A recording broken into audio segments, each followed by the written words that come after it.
Assalamualaikum Besti. Kali ini aku mau cerita tentang kisah Elin, jenazah Belanda yang terkubur di balik tembok dapur. Cerita ini dikisahkan oleh Cila yang saat itu masih duduk di bangku SMP di Kota Malang, sekitar tahun 1997. Cila pun bercerita bahwa dia mendapat kisah ini dari seorang saksi yang mengalami langsung. Karena pada saat itu memang cukup heboh berita kejadian ini di lingkungan tempat tinggal Cila. Kejadiannya memang sudah cukup lama terjadi, tapi ingatan akan kejadian itu tidak pernah hilang dari ingatannya. Ketika itu Cila tinggal bersama orang tua di rumah dinas yang letaknya tepat di samping kantor. Kedua orang tua Cila bekerja di PT Pos Indonesia. Rumah dinas Cila bisa dibilang rumah baru. Kondisinya cukup asri dan nyaman. Beberapa langkah di belakang rumah Cila terdapat rumah dinas kepala kantor. Rumahnya pun cukup besar dengan arsitektur khas rumah bergaya Belanda di masa lampau. Rumah tersebut dihuni oleh kepala kantor beserta keluarganya, ditambah satu asisten rumah tangga.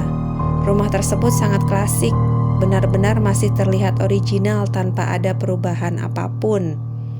Hanya ditambah pagar besi saja, kamar mandi dan ruang dapur yang diperlebar di bagian belakang rumah. Dan di halaman belakang rumah tersebut terdapat sebuah pohon besar yang sampai sekarang pun Cila tidak pernah tahu apa nama jenis pohon tersebut.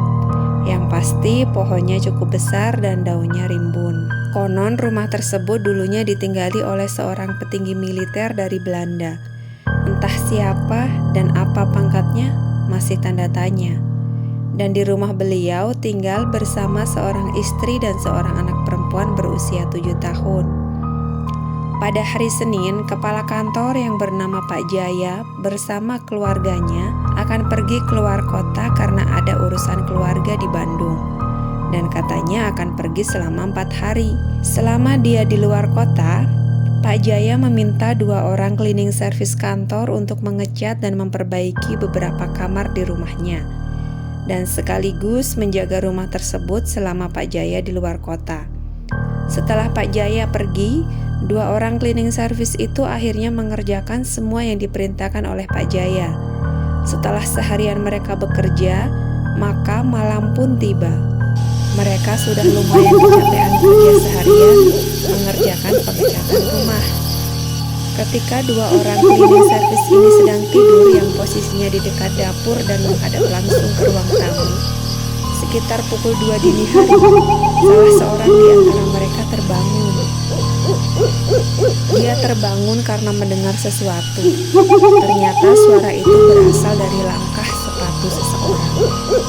Setengah sadar dia coba cari di mana asal suara itu. Dan sontak dia kaget.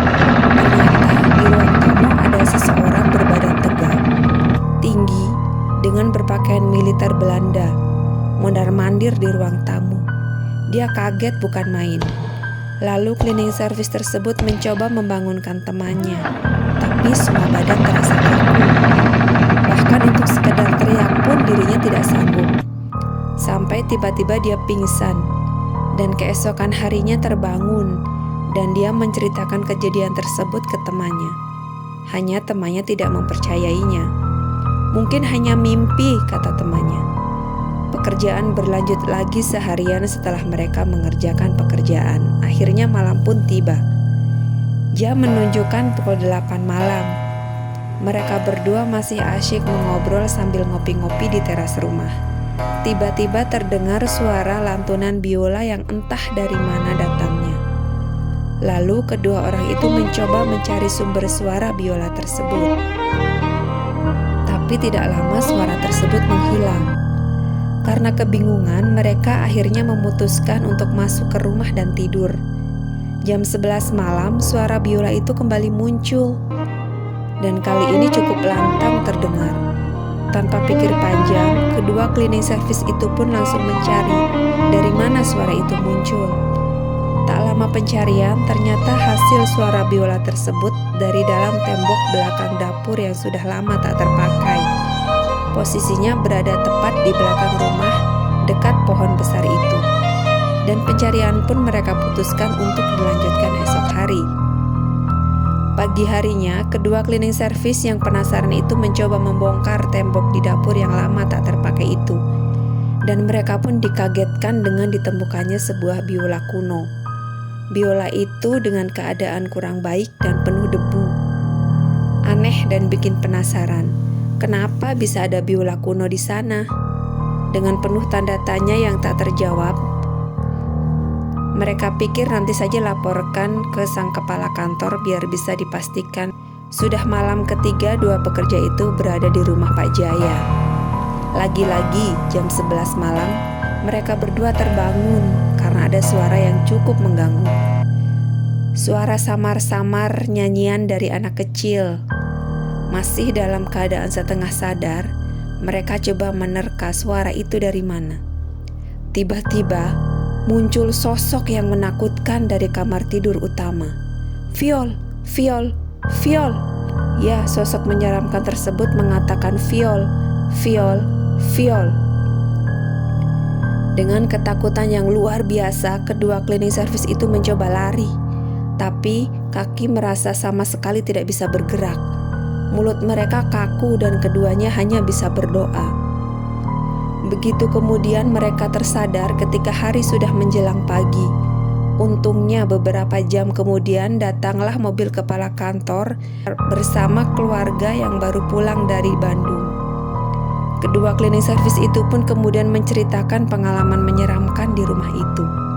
Masih dalam posisi tidak percaya, sang kepala kantor mencoba mencari informasi kepada beberapa sesepuh di daerah itu.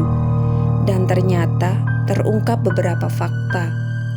Menurut sesepuh yang paham soal rumah itu, memang dikatakan jika dahulunya pada tahun 1930 rumah tersebut dihuni oleh seorang petinggi militer Belanda. Petinggi militer itu cukup terpandang dan sangat bersahabat dengan kaum pribumi.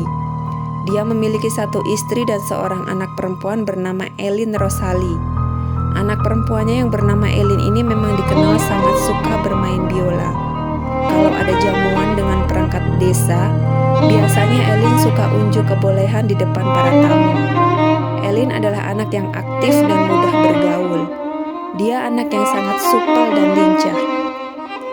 Pada suatu malam di tahun yang sama, sekitar pukul 8 malam, tanpa disangka-sangka terjadi sebuah perampokan oleh beberapa kelompok orang yang menggunakan tutup muka ke rumah petinggi Belanda tersebut. 4 penjaga rumah dibunuh dengan sadis menggunakan celurit dan pedang. Karena mendengar keributan di luar, sang pemilik rumah langsung menyuruh istrinya untuk bersembunyi. Lalu sang istri mengambil Elin dan menyuruh dia sembunyi di tempat khusus yang sudah disiapkan, yaitu sebuah ruangan khusus tersembunyi di balik tembok tebal di belakang dapur. Setelah Elin dirasa sudah aman, lalu sang istri kembali ke dalam rumah. Tapi ternyata perampok sudah berada di dalam rumah, dan suaminya sudah tewas dengan kepala terpisah dari badan. Dan akhirnya sang istri pun ikut dibunuh perampok tersebut dengan cara sangat sadis. Sementara itu, Elin sendirian terkunci di dalam ruang persembunyian, dan akhirnya ikut tewas karena kekurangan udara. Jasad Elin baru ditemukan dan dievakuasi 20 tahun kemudian setelah kejadian. Itu pun secara tidak sengaja ketika proses renovasi ulang rumah tersebut.